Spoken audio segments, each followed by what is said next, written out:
Hello everyone, in this video I'm going to show you how you can add Starry Sky background to your video or your photo in CapCut PC. Alright, I'm just going to select my photo, which is this logo,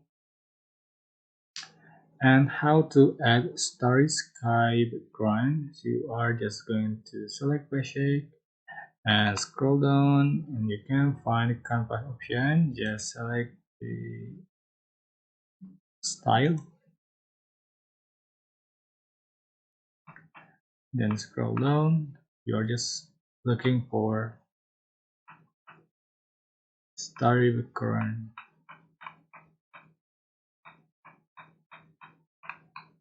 Alright, here's and select this one you like. Resize for the image. Alright, that's it. I hope this tutorial was helpful for you guys. Don't forget to like, comment, share, and also subscribe. If you have any questions, please leave in the comment section down below. Thank you so much for watching.